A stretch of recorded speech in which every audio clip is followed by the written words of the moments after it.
Hello everybody, welcome back to HardReset.Info channel. Today I'll show you how to easily check the notification access for other apps on your Sharp 50 TV.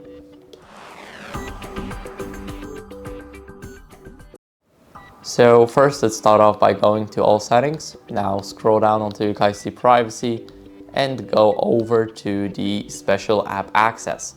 Here click notification access, and the only app here is the Google TV because I did not install any other apps.